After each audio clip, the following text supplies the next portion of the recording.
Welcome back to Calculus 3. I'm Dr. Jeff Groh. Today, we're going to talk about R3. As you might suspect, this is the set of ordered triples we use in angle bracket notation, such that x, y, and z are real numbers. Rectangular coordinates in R3 are drawn something like as presented here. They have an x, a y, and a z-axis. It is customary to put the labels x, y, and z on the positive sides of the coordinate axes. You will often see in other courses the axes labeled differently, x, y, and z. These are consistent with each other, being rigid rotations of one another. They are both examples of what is called a right-handed coordinate system. In the first coordinate system, you can imagine pointing your index finger out of your belly button. It goes forward in the direction that you walk. If you stick your middle finger out and your thumb up, then your middle finger will point in the direction of the positive y-axis and the thumb in the direction of the positive z-axis, but only if you use your right hand. Similarly, you can point your fingers in the same orientation, but rotated rigidly in space to match the other representation of this right-handed coordinate system. We will typically write it in the first way with the x-coordinate coming out of your belly button instead of the z-coordinate coming out of your belly button. Each pair of coordinate axes forms a coordinate plane. The coordinate planes, of which there are 3, dice space into 8 octants. They're numbered 1, 2, 3, 4, 5, 6, 7, 8 as you go around. The first octant has all of the coordinates positive.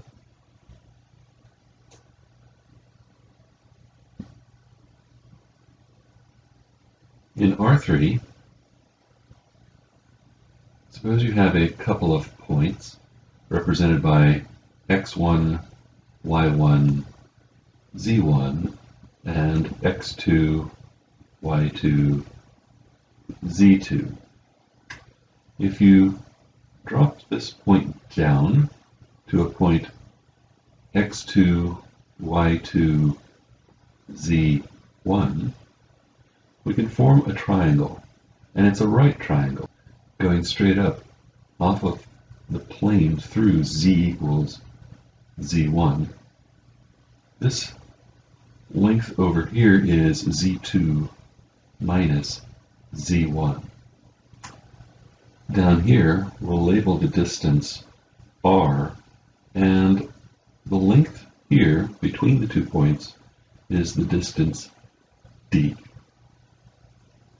Now, according to the usual distance formula between x and y coordinates, r, by the Pythagorean theorem, will equal the square root of x2 minus x1 squared plus y2 minus y1 squared. We can then find d, the distance between points in R3, using the Pythagorean theorem again. I'll square it so that we get rid of these square roots. D squared will be r squared plus z2 minus z1 quantity squared. It follows then that the distance formula is the square root of x2 minus x1 squared plus y2 minus y1 squared plus z2 minus z1. squared. This is the distance formula in R3. You should remember this. Vector addition and subtraction are defined in the usual ways. Vector ABC plus XYZ is, of course, A plus X, B plus Y, C plus Z, and scalar A times the vector XYZ is, of course, AX, AY, AZ. We subtract them in the usual way. How do I find the distance between vector v1 and vector v2? Well, as you can see, if I have v1 and v2 placed tail to tail, we'll define the distance to be the length of the difference. This should be the norm of v2 minus v1, where the norm of a vector xyz is, quite naturally, using the distance formula, the square root of x squared plus y squared plus z squared. If we define v1 to be x1, y1, z1, and v2 to be x2, y2, z2, then v2 minus v1 is the vector minus x1, y2 minus y1, z2 minus z1, and then the norm of v2 minus v1 is square the coordinates, add them up, and take a square root. It's the square root of x2 minus x1 squared plus y2 minus y1 squared plus z2 minus z1 squared. Look familiar? That's just the distance.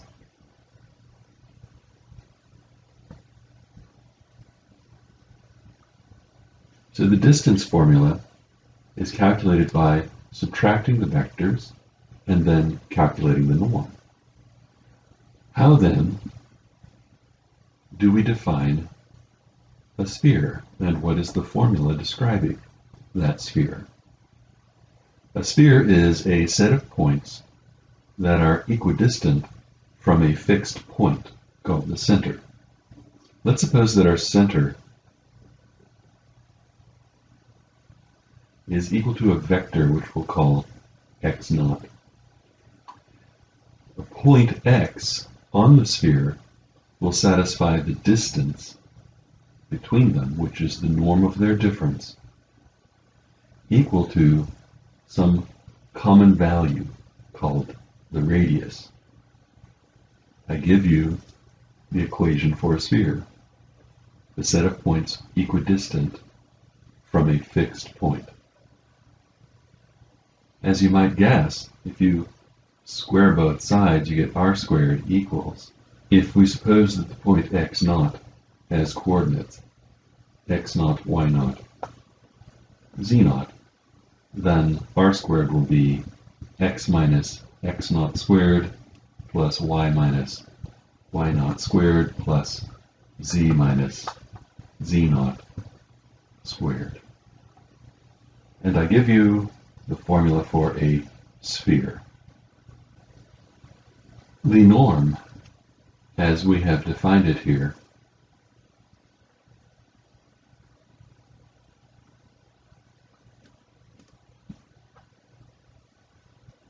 square the coordinates, add them up, and take a square root, is called the Euclidean norm.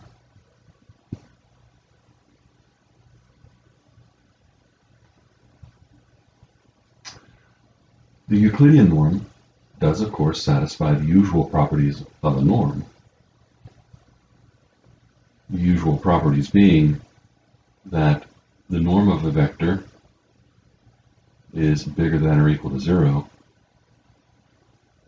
The norm of the vector equals 0 if and only if, careful attention to the notation, IFF means if and only if you're dealing with the 0 vector. And third, the norm of a scalar times v is the absolute value of the scalar times the norm of v. And fourth, the triangle inequality.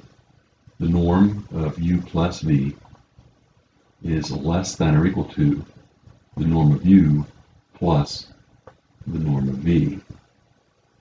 There are other norms that one could impose that satisfy all four of these properties. We could define the norm of xyz p, of p norm,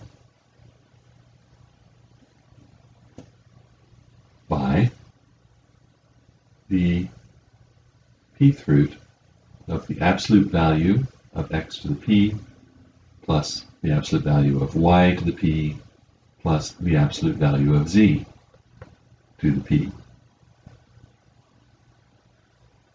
These will give different shaped unit balls than the usual shapes. The usual shape being a ball-like. These will bulge out or maybe even contract under a little bit depending upon the value of p.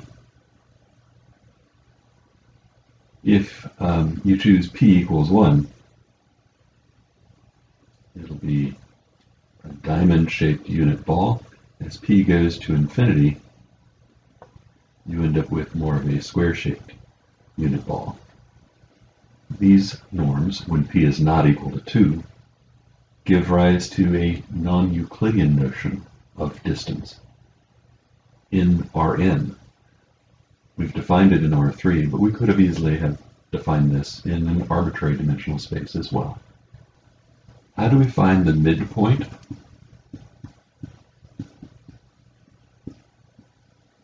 Between 2 points in R3, say x1 and x2, the midpoint is halfway along the line segment.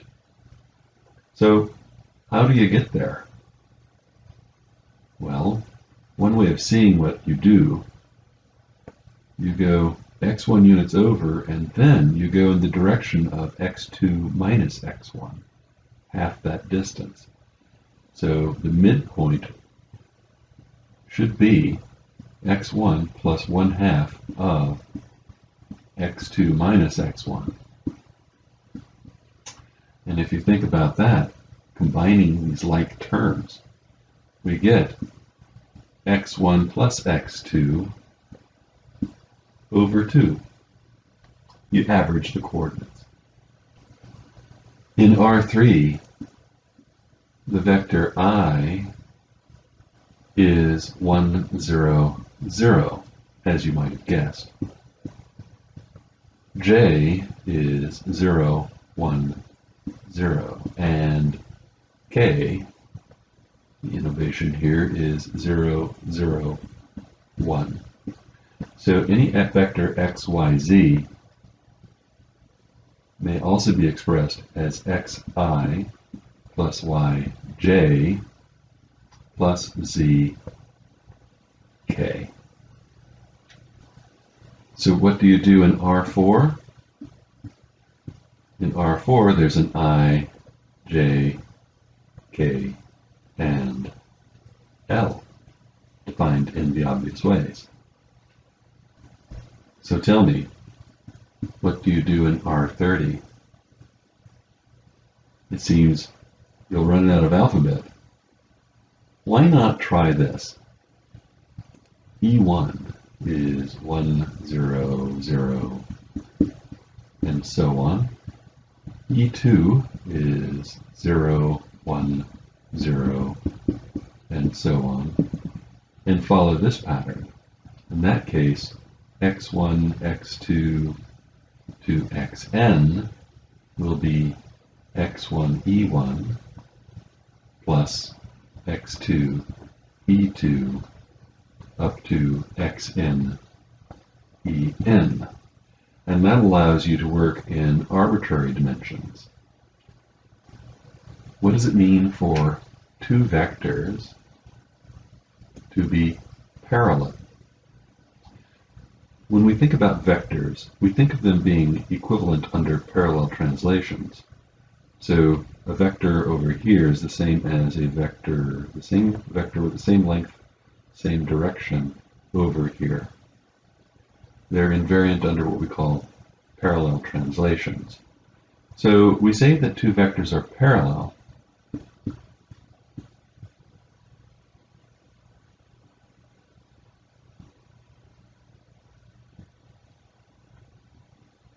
we say that u and v are parallel if there exists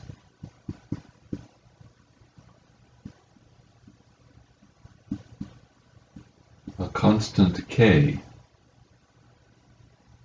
such that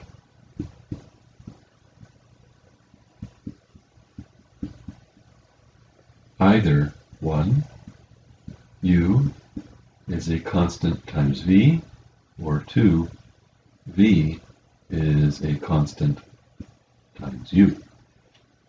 Now it might seem like I'm being a little redundant here, but I'm really being a little technical.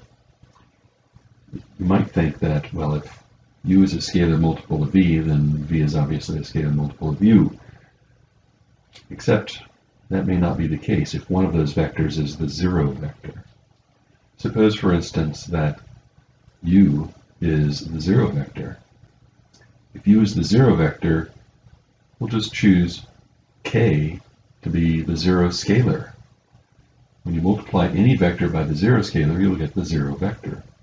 But again, if u is the zero vector and v is not, there's no scalar k that you can multiply by to get v from the zero vector u. So I'm allowing for one of the vectors to be the zero vector. Also note that every vector is parallel to the zero vector. If u is the zero vector and v is any other vector, just choose k to be the scalar 0. So we write u is parallel to v. So this is our notation when we want to express that u and v are parallel to one another. And note, 0 is parallel to v for all v lying in Rn. So for example, suppose my vector u is the vector 2, negative 3, 4, and v is the vector 6, minus 9, 12. Since 3 times u equals v, we see that u is parallel to the vector v. I should mention that this invariance under parallel transports is only valid in flat Euclidean spaces. Let me illustrate what I mean. Let's suppose we're dealing with the Earth, and you're going to start at the North Pole, and you're holding a pole out in front of you, sticking out of your belly button. And you're going to follow that pole down to the equator. When you get to the equator, the pole is going to be poking like this. Now, the equator goes around the Earth like this. Once you get to the equator, you've been parallel transporting that pole. Let's suppose that you don't know that the Earth is round. You just know that you're going as straight as you can. The space may be bent. You're going as straight as you can on a bent space. When you get to the equator, you sidestep over to some point some distance away, parallel transporting your pole all the way along, sidestepping, poking that pole in the same direction every moment, never allowing it to turn. When you walk backwards up to the North Pole, you'll find that that pole poking out of your belly button is no longer poking in the same direction as when you started. You don't have this invariance under parallel transport if the space has a curvature to it. It is exactly related to the curvature of that space, how much of the change that you get in the angle between that vector after parallel transporting on a closed loop. In the plane, that never happens. You parallel transport on some closed loop, you'll end up with the vector pointing in exactly the same direction as you started.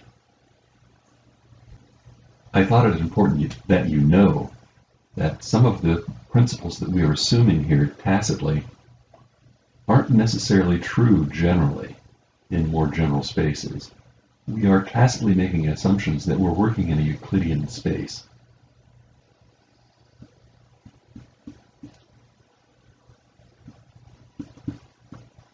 Are the following 3 points collinear?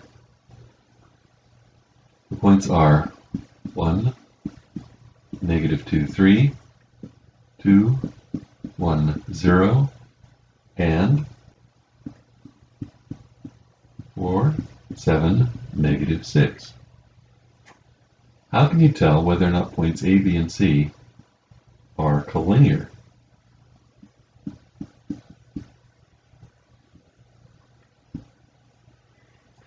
Well, one way to do that is to form vector AB and vector AC.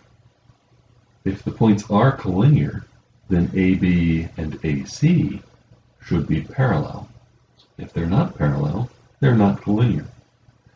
So for us, AB is found by subtracting coordinates. 2 minus 1 is 1, 1 minus -2 is 3, and 0 minus 3 is -3. Make sure that you subtract in a consistent way, one point minus the other points. AC, we have 4 minus 1 is 3, 7 minus -2 is 9, -6 minus 3 is -9. We see then that AC is 3 times AB. We deduce that A, B, and C are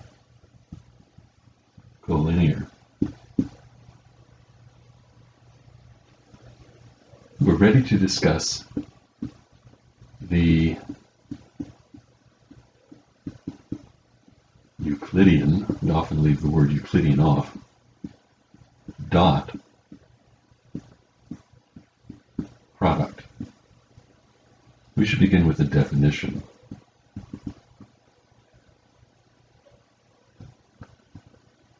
The Euclidean dot product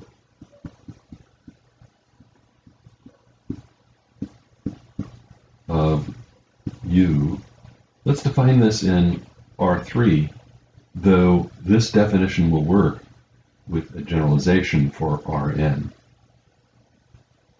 Let's suppose U is x, y, z. I'll say, and V, which is A, B, C,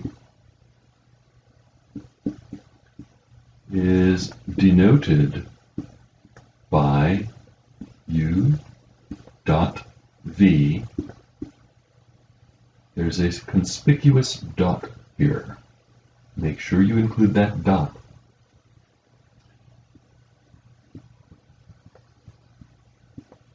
And defined by u dot v is xa plus yb plus zc.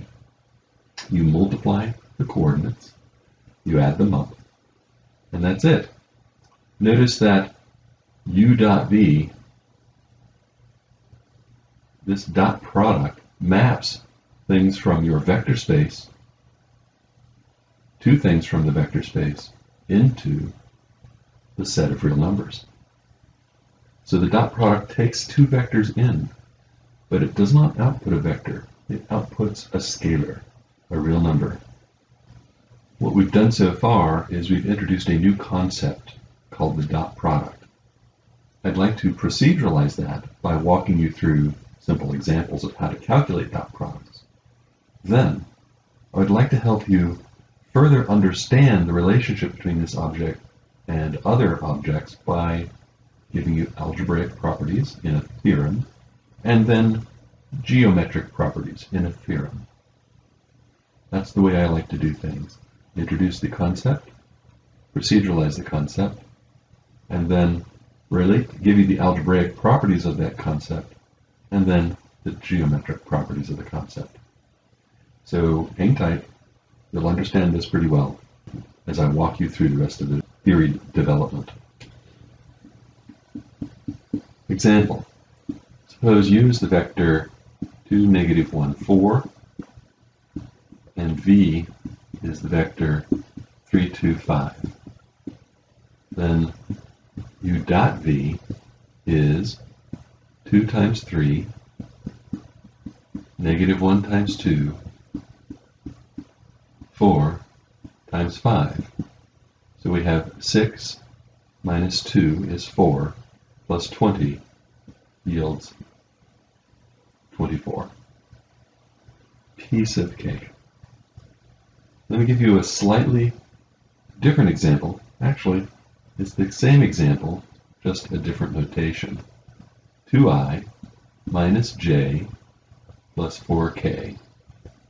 V is 3i plus 2j plus 5k. What is u dot v? I want you to pay particularly close attention here. Students who don't pay attention often screw this up on the exam. The I, j, and k take no part in this calculation. The only thing we're going to pay heed to are the coefficients of I, j, and k. We are again going to get 2 times 3, which is 6, negative 1 times 2, that's minus 2, and 4 times 5 is 20, for a grand total of 24. Where are the I, j's, and k's? They don't take part in this. And you do not FOIL this. It's first coordinate times first coordinate, second coordinate times second coordinate, and so on. A special note. So you now know the conceptual formal meaning of the term Euclidean dot product. You know how to calculate the Euclidean dot product. You've proceduralized it. What you need now is a better understanding, which is provided through theorems. First, the algebraic properties, what you may and may not do, and second, the geometric properties, which gives you a geometric understanding of this new object. First, the theorem giving you the algebraic properties. 1. If you take a vector u and dot it with itself, you will get a non-negative value. And what is more, u dot u equals 0 if and only if u is the 0 vector. 2. U dot v is v dot u. So there's a certain symmetry here, a commutative property, if you will, for the Euclidean dot product. Now, we need to know how this new object, the Euclidean dot product, works in relation to the other operations that we've learned, scalar multiplication and vector addition.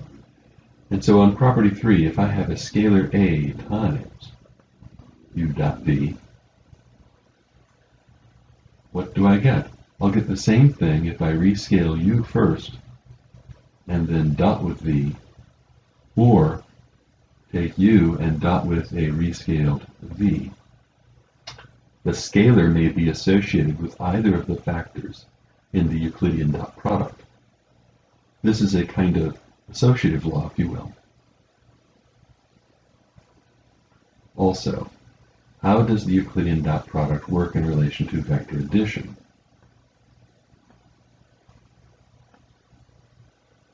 In other words, is there a distributive law? And the answer is, yeah. U dot V plus U dot W.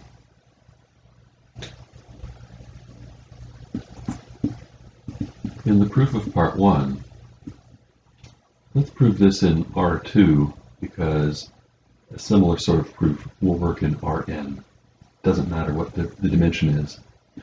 Let's suppose U is the vector xy. Then U dot U is going to be this dotted with itself, which gives you x squared plus y squared. If you multiply xy dot xy, remember how you do this. You multiply corresponding coordinates and then add those up. Now this can never be negative. When you square a real number, you get a non-negative number. And if you add two non-negative numbers, you get something that's non-negative. U dot U, which is x squared plus y squared, equals 0, if and only if the terms going into it are both 0. And that's only true if x and y are both 0. That's true if and only if U is 0, 0, the 0 vector. That's the end of proof, the proof for part 1. Now for part 2. Let U be the vector AB and V be the vector XY. Then U dot V is AX plus BY. These are all real numbers. The commutative law works for real numbers. We can rewrite this as XA plus YB, and that will give us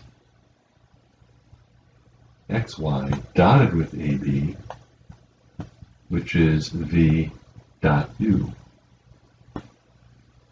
That's the end of the proof on part 2. I'll leave the rest of this proof to you, since it just proceeds in a similar fashion by breaking things down into coordinates and working with those. They're very easy, and I'll leave them as an exercise. There are, of course, other kinds of products that one could oppose. Those are called inner products, typically.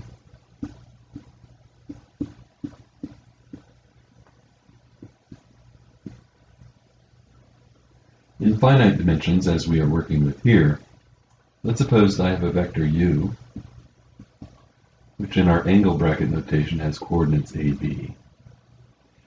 It is customary in other courses of mathematics to write vectors as a column matrix. Note that the transpose of a column matrix is by definition obtained by interchanging a column with a row and rows with columns. Suppose I have a matrix M, which has entries, let's say, L, M, N, P, and a matrix V, which is defined by X, Y, which also has the representation as a column matrix X, Y. We can define the product of U and V the matrix M to be U transpose MV. This won't be an inner product unless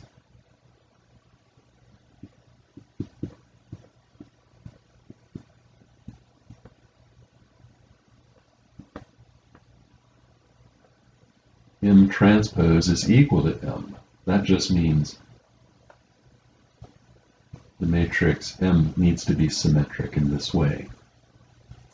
If it is symmetric, then we must also require that the determinant of M is not 0.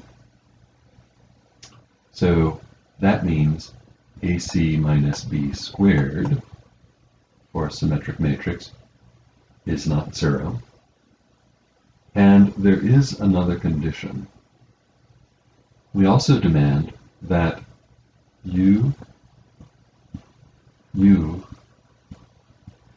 inner product of U with itself has to be greater than or equal to 0. That means U transpose MU must be bigger than or equal to 0. So if these conditions are satisfied, it's symmetric, determinant non-zero, and satisfies this condition, which means that the matrix M is positive definite. That's what that means. Then we call this an inner product. In the Euclidean dot product case, the matrix M is the matrix 1, 0, 0, 1. Different kinds of inner products give rise to different notions of length in addition to different notions of angle. The Euclidean dot product gives rise to the Euclidean notion of length and the Euclidean notion of angle. I claim, and we will show, that all of Euclidean geometry descends from the Euclidean dot product. I want to designate as a theorem the following.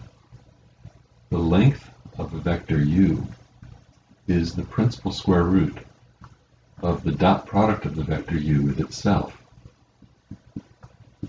Equivalently, when I take the dot product of a vector with itself, I get the square of the norm. The proof is trivial.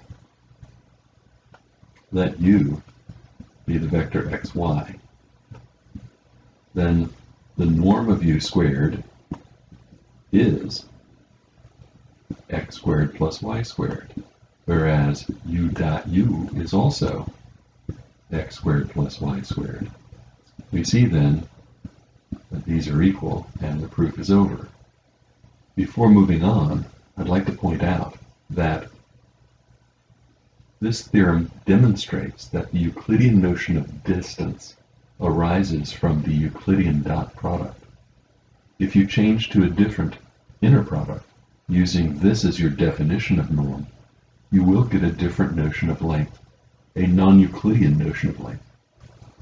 I should also mention that the principle of positive definiteness that was an important aspect of an inner product is sometimes bent to good effect.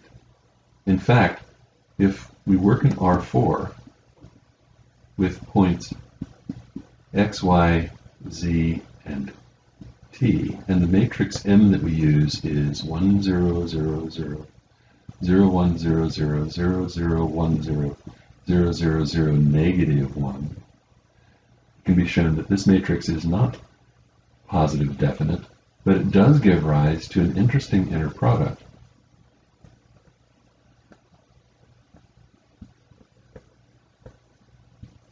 This inner product gives rise to all of special relativity. I should mention that in physics,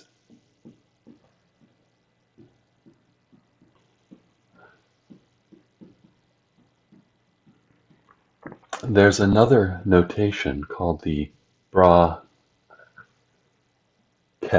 notation. V is a ket whereas V is a bra.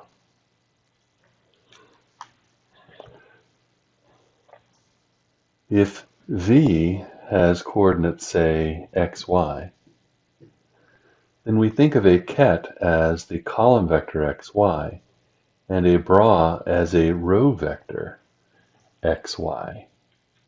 In this way, if U represents the vector, say, AB, and V represents the vector xy, in the bra-ket notation, putting them together like this as a bra followed by a ket means do the matrix multiplication AB times xy. In matrix multiplication, you multiply the corresponding coordinates of a row times the column. That gives you AX plus BY, which just happens to be U dot V.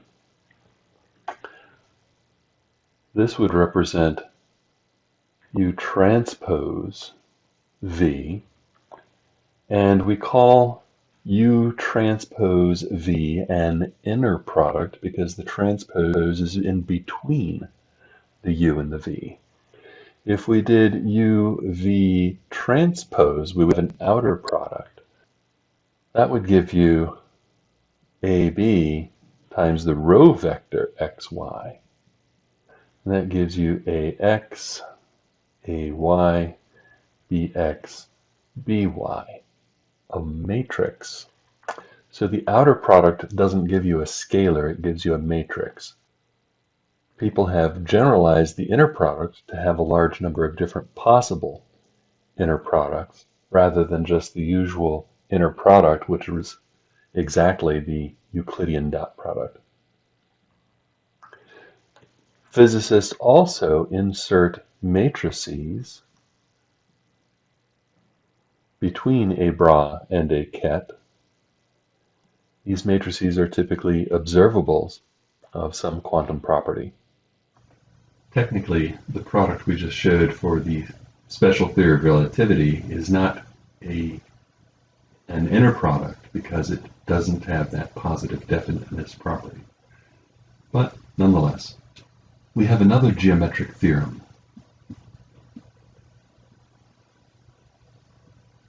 Let theta be the angle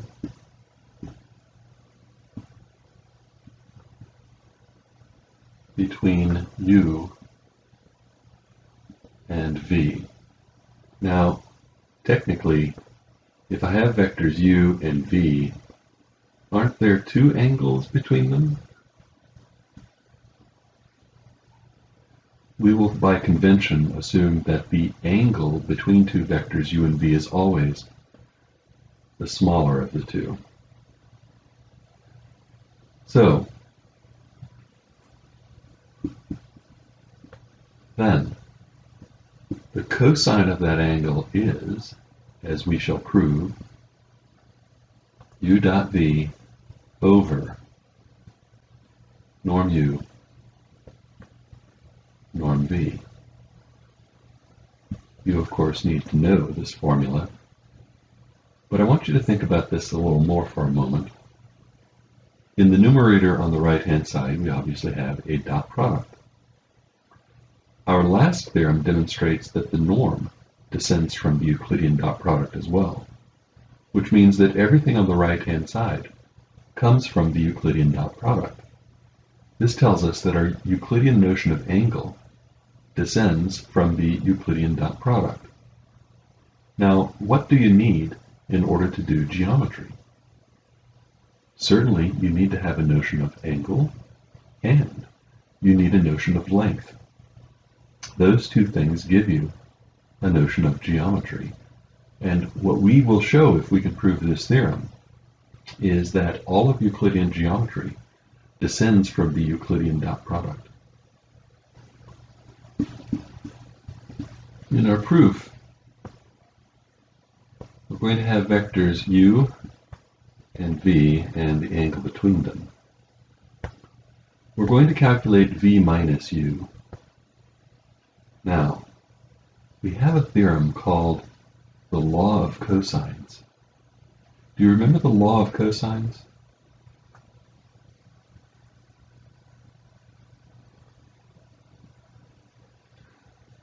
If we have a triangle with angle C and side C, angle A and side A, angle B and side C, the law of cosine says c squared is a squared plus b squared minus 2ab cosine of angle C.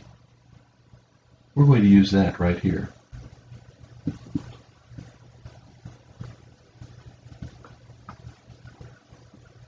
By the law of cosines,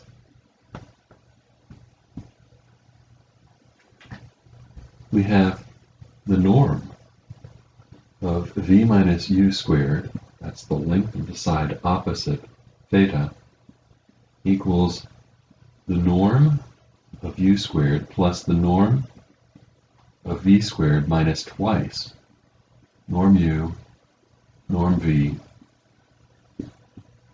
cosine of the angle theta.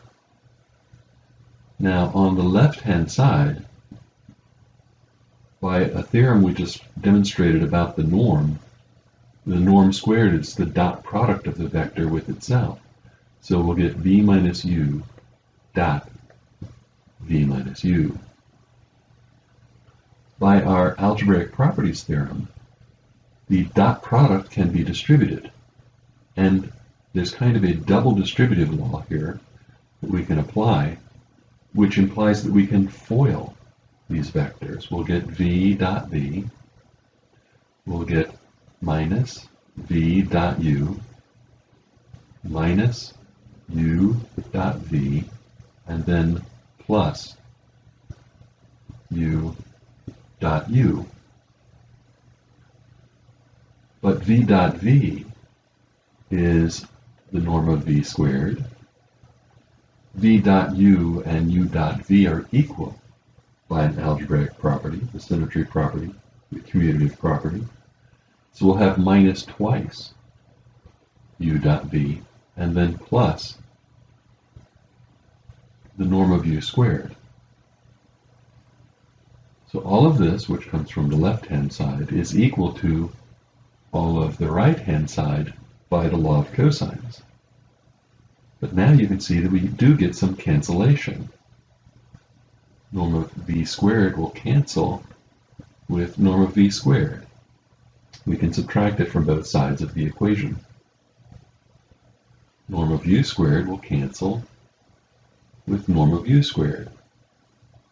And we'll be left with negative 2u dot v equals negative 2 norm u, norm v, cosine theta. Now we can multiply both sides by negative 1. We can multiply both sides by 1/2, canceling the 2. If we take the factor norm u, norm v and divide it off to solve for cosine theta, we get cosine theta is u dot v over norm u, norm v, and the theorem has been proved. If you use a different inner product than the Euclidean one, then the last equation for cosine theta can be used to define the notion of angle, but the notion of angle that you get will not be Euclidean. Example.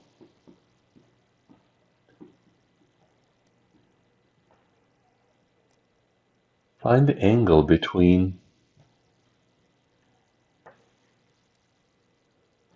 u equals the vector 1, 3, negative 2 and v equals 5, 1, 3. We will, of course, use the formula cosine theta is u dot v over norm u, norm v. In this case, the cosine of the angle between these vectors in three-dimensional space, we calculate the dot product. 5 plus 3 is 8, minus 6 is 2. To calculate the norm, you square the coordinates, add them up, and then take a square root. That's going to be 1 plus 9 is 10, plus 4. Square root of 14 is the first norm. 25 and 1 is 26, and 9 is 35. The square root of 35 is the second norm. To find theta, we take the inverse cosine of that ratio.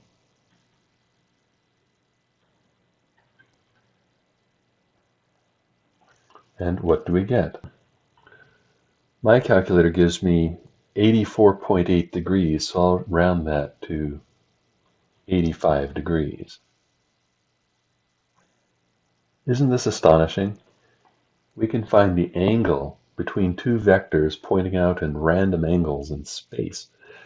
Not only that, we could just as easily have found the angle between two vectors in, say, a 5-dimensional space, using the same formula, or in 10 dimensions. It's just as easy. Now, I want you to notice something. Suppose the angle between U and V is a right angle.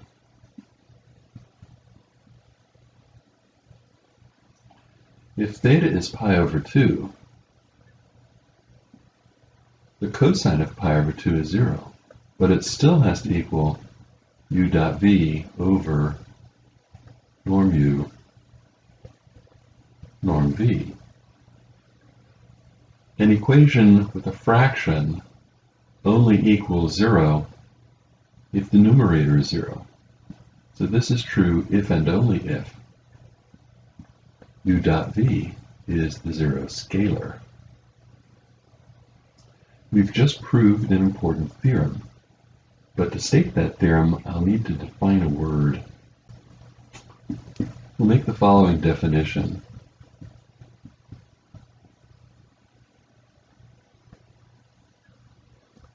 If the angle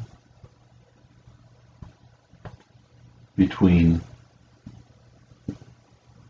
u and v is pi over 2, or in other words, 90 degrees,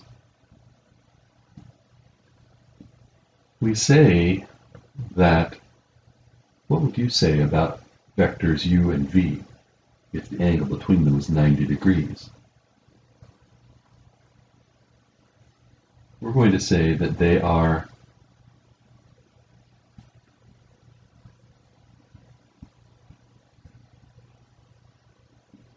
orthogonal. I bet you were thinking perpendicular. Well, that would have been nice, but it seems that the people inventing the nomenclature for vectors were off on their own, not talking to anyone else. They came up with their own terminology. So, all mathematical terminology is conventional, which means it's by random choice and by agreement amongst individuals. Therefore, you're just going to have to accept the term orthogonal. I should also give you a notation, and we write U perp V. Yes, this symbol is called perp. If I want to produce that symbol in my typesetting program, it's \perp. But when we read this, we say U is orthogonal to V, or just U perp V. We have proved then the following theorem. U is orthogonal to V if and only if the dot product of U and V is the 0 scalar. So the proof has already been done. This gives you an easy check to see whether or not two vectors are orthogonal. So for example, if U is equal to the vector 2, 1, and V is the vector let's say -2, 4. Then u dot v is 2 times -2 plus 1 times 4, and that is 0. Therefore, these vectors are orthogonal. Let's see if you can see that in R2. 2, 1 is 1, 2, 1. That's the vector u. The vector v is -2, 1, 2, 3, 4.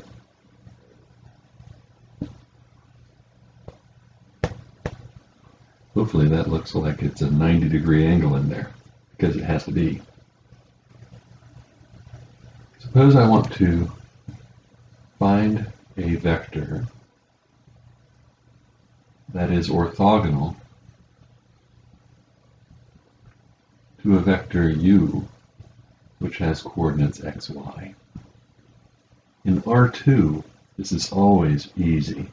In R2, all we have to do is reverse the two coordinates and negate one.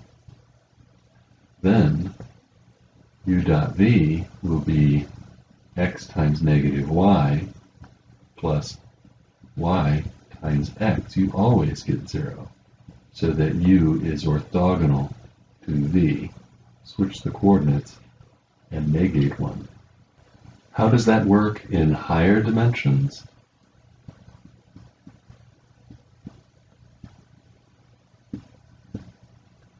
Take any two coordinates, switch them and negate one, and then make the other coordinates all 0. In that case, you'll have, in this case, x times -y,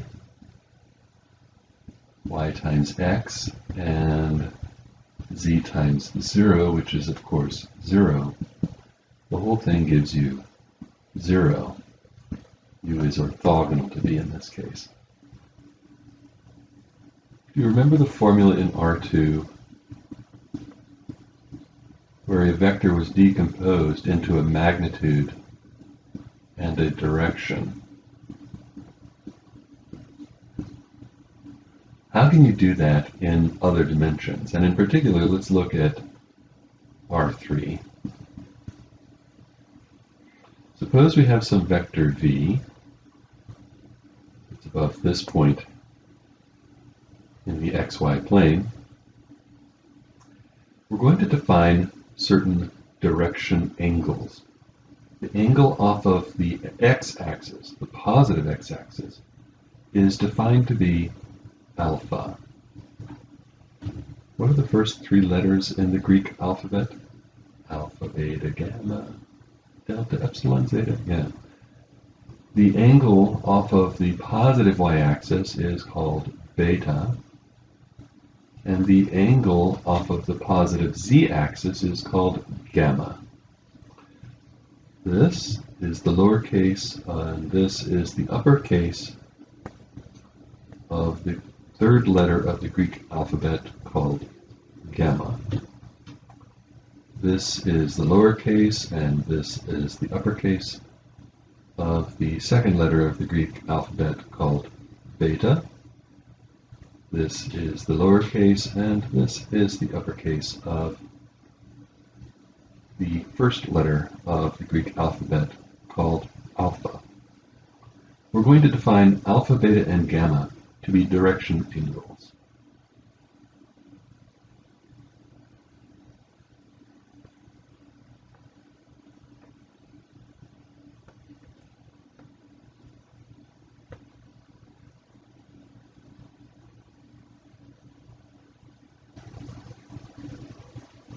So let's go back to this simple graph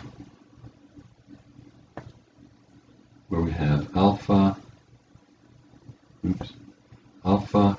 beta, and gamma, the direction angles. I want you to think about this. If I take the dot product of my vector v with the unit vector I, that is related to the angle alpha. In fact, cosine alpha, by the very last theorem, is equal to v dot I over norm v norm I. What is the norm of the vector I? Well, I has length 1, so its norm is 1. And if v is the vector xyz, then what we're getting here, v dot I being the vector 1, 0, 0, you dot these, you get x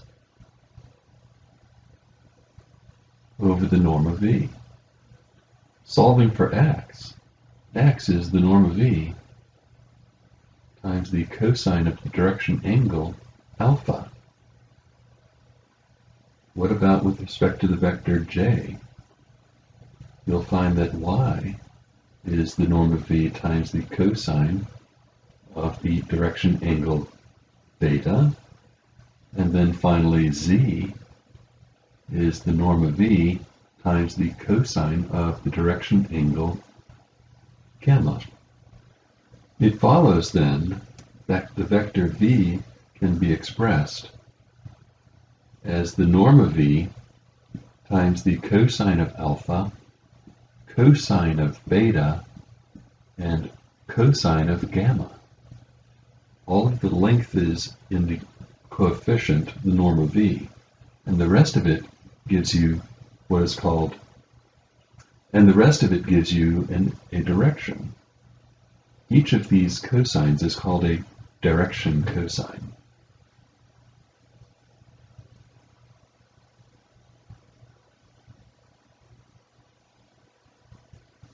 Cosine alpha, cosine beta, and cosine gamma. These are your direction cosines.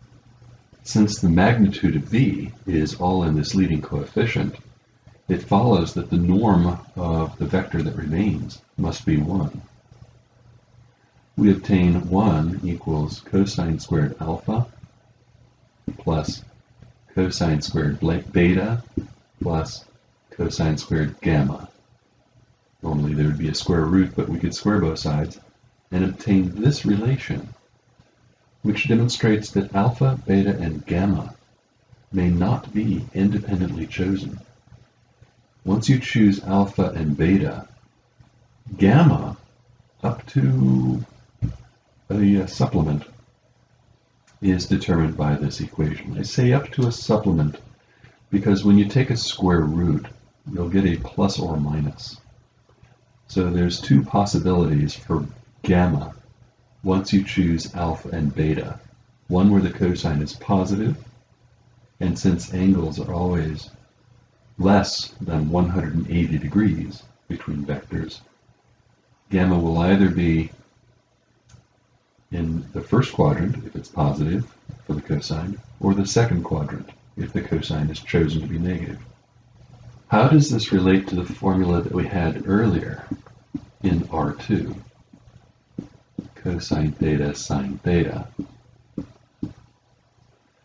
In R2, the angle theta, the angle off of the positive x-axis, would be called alpha in the present context. The angle beta would be complementary, so that's pi over 2 minus alpha. If we look at cosine alpha, cosine beta in the present context, alpha is theta, you get cosine theta. Beta is pi over 2 minus alpha, where alpha is theta, so pi over 2 minus theta. But then there was the cofunction identity. Do you remember the cofunction identity? Pi over 2 minus theta is sine theta. If you have some right triangle with some angle theta, the complementary angle will be pi over 2 minus theta. We'll call the sides x, y, and r. As you can see, sine theta is y divided by r, because that's opposite over hypotenuse. But from the perspective of the complementary angle, pi over 2 minus theta, y over r is adjacent over hypotenuse, in which case it's the cosine.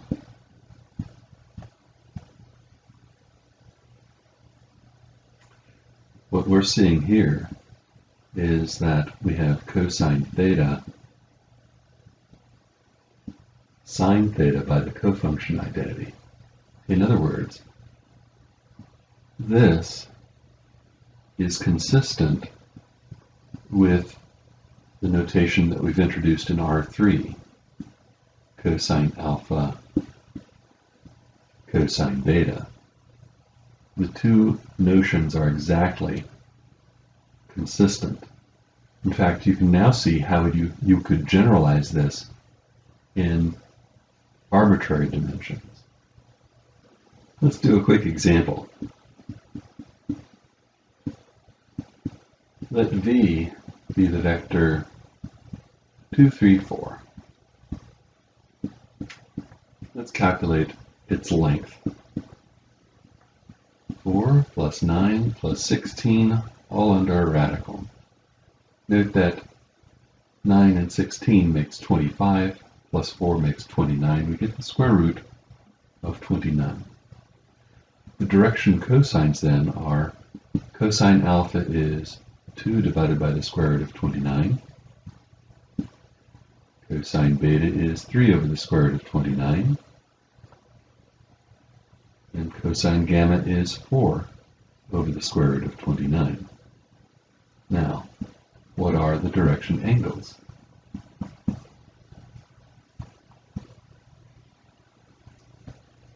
Keep in mind that this vector points into the first octant, where alpha, beta, and gamma are all acute.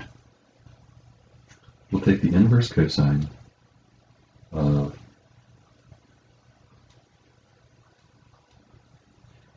2 divided by the square root of 29,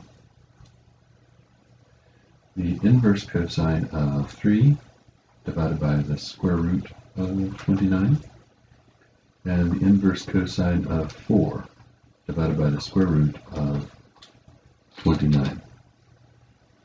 We have the following three angles: about 68 degrees, rounded to the nearest degree, 56 degrees, and 42 degrees. So these are the direction angles, the angles off of the x, y, and z axes. These are the direction cosines. These are the things that you're going to be using in a lot of applied problems in R3. Remember that formula in R2, decomposing the vectors into the magnitude and the direction part, made a lot of applied problems very simple, and these will do the same thing in other dimensions. I'd like now to talk about projections.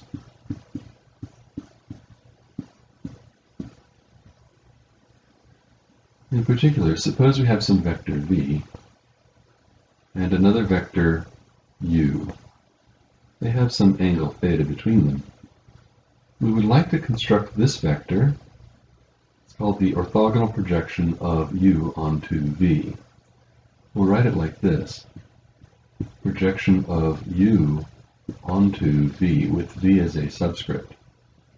That's going to be this vector here, projection of u onto v. It's going to be the shadow if I had light projecting down at a right angle onto the surface, the vector v. Notice that whatever this is, it's a scalar multiple of the vector v, where a is a real number and v is a vector. Our goal is to figure out what this scalar is. To do that, note that the cosine of the angle theta is equal to the norm of the projection of u onto v divided by the norm of u. But it has another representation, this cosine theta. It's also u dot v over norm u, norm v, a theorem that followed from the law of cosines earlier in this lecture. But if the projection really is a scalar multiple of the vector v, we can replace that projection with a times v. A is a scalar, and scalars come out of norms in absolute value.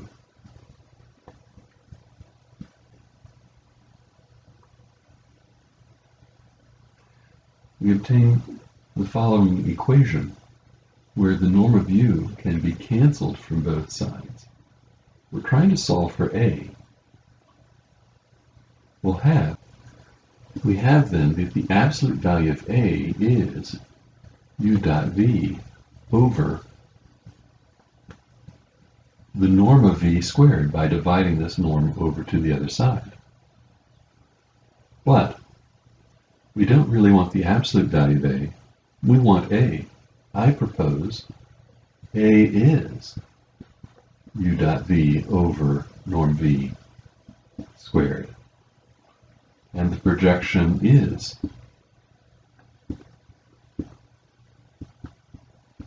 u dot v over norm v squared times v.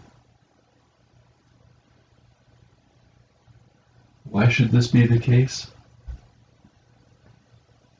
If the angle between v and u is acute, then the cosine will be positive, and the dot product will also be positive.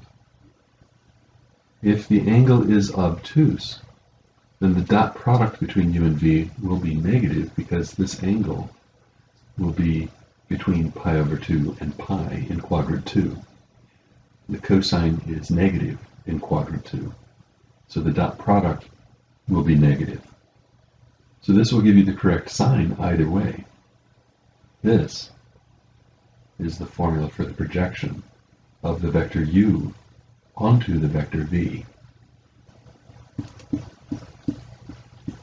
So the projection of u onto the vector v is u dot v over norm v squared v, which has the equivalent representation u dot v over v dot v, v.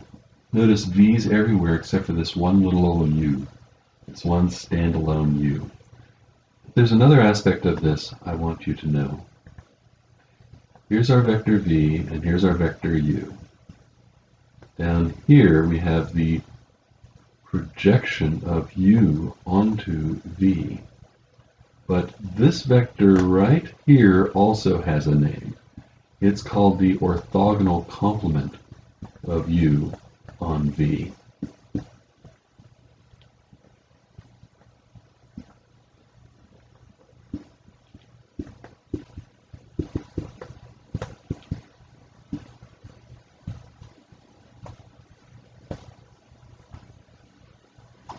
Its notation is orth, u with a subscript v. And what is it? Isn't it the difference between u and the projection? It's u minus the projection of u onto v, by definition. These formulas work in arbitrary dimensions, so let's just work in R2.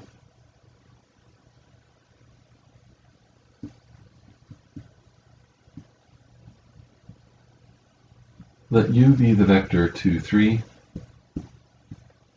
and v be the vector, let's say, 5, 1. Let's find the projection of u onto v. Well, we need to calculate u dot v over the norm of v squared times v. The dot product is going to be 10 plus 3, which is 13.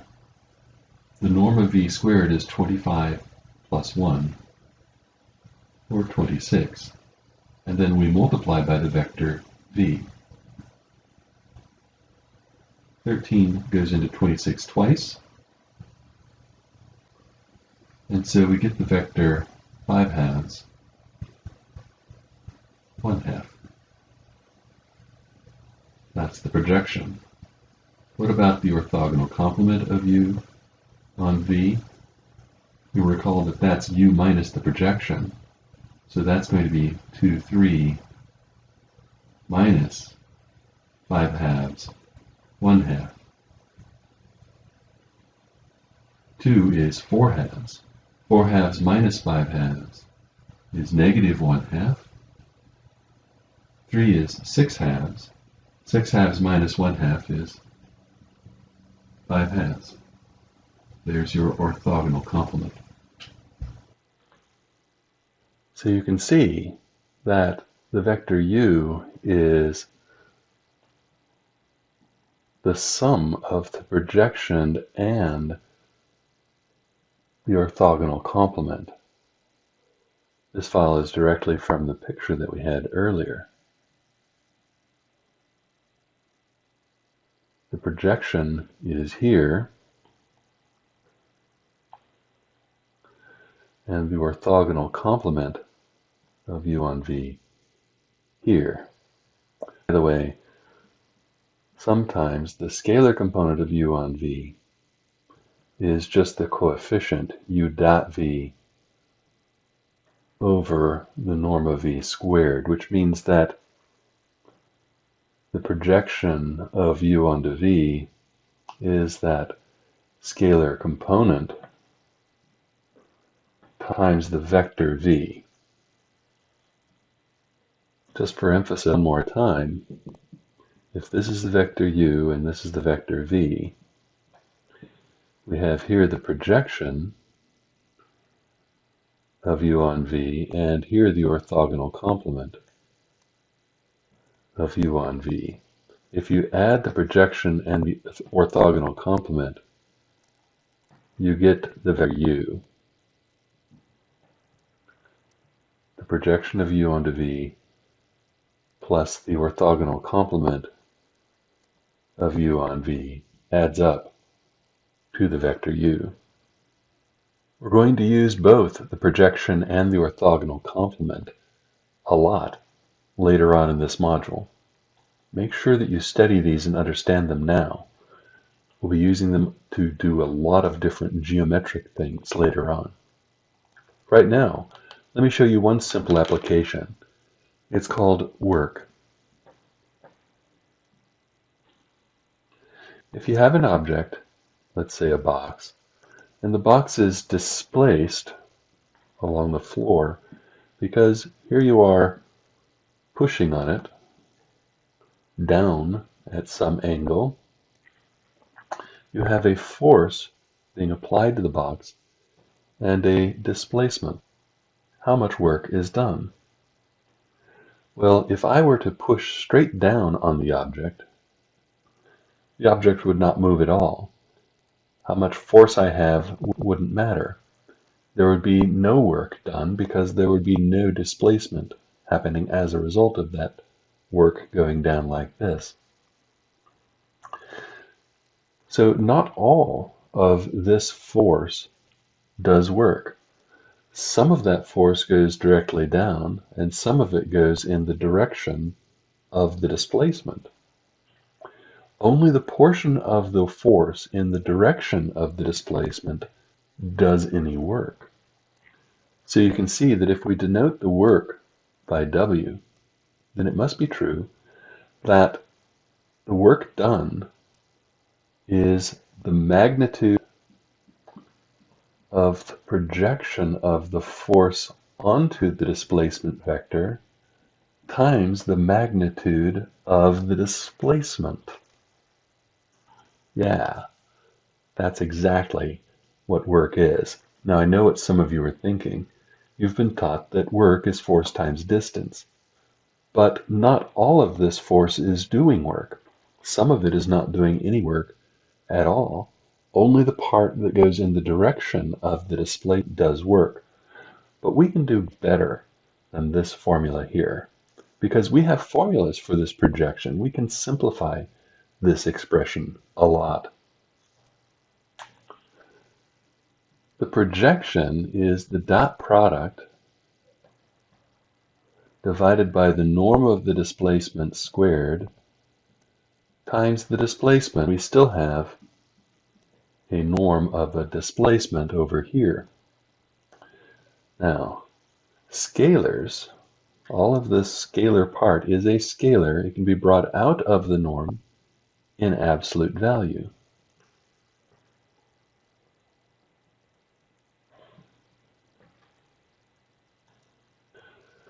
This vector d will have to stay inside of the norm, and so we'll get a norm of d times a norm of d. That's a norm of d squared. So the norm d squareds cancel, and we're left with the absolute value of f dot d. But even that is a little deceptive. We'll make the following definition. Work is force dot displacement. No absolute value here.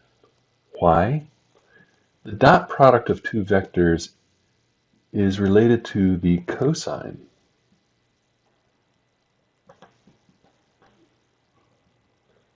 Norm u, norm v. If the angle between the two vectors is obtuse, cosine is negative in quadrant 2. So you would get a negative dot product. So if the force were going this way and the displacement going this way, the angle between them would be obtuse, the dot product would be negative, and you would get a negative work. But when was the last time you ever pulled on something and had it move the other direction as a consequence? That doesn't happen in nature. So if you could ever get a negative amount of work, you could make a lot of money because you could make perpetual motion machines. You could draw energy from 0-point energy, etc. By the way, the units of work are units of energy. The units of force are, say, newtons, and the units of distance are, say, meters, and those are joules. So work has units of joules, which is energy. The English units, the force would be pounds, and the unit of distance would be feet. So pound-feet or foot-pounds of work would be the unit of work in that case.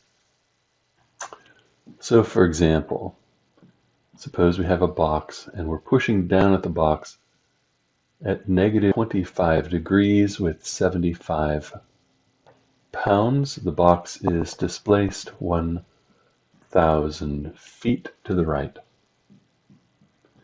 The force vector is going to be 75 angle bracket cosine of negative 25 degrees, comma, sine of negative 25 degrees.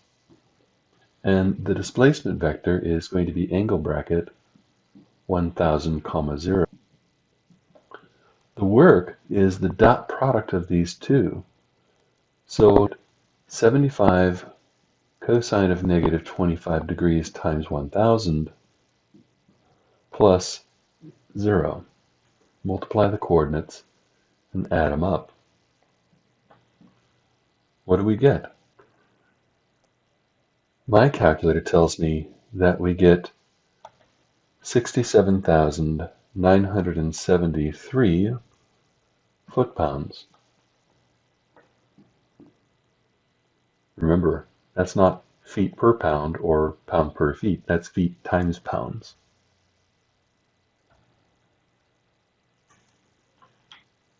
We're going to make a generalization of this notion later on in the course, so I want you to know the way that we're teaching this formula here, and not some simplification that you learned in physics. So I want to do the following example. A force F equals 3 newtons, causes a displacement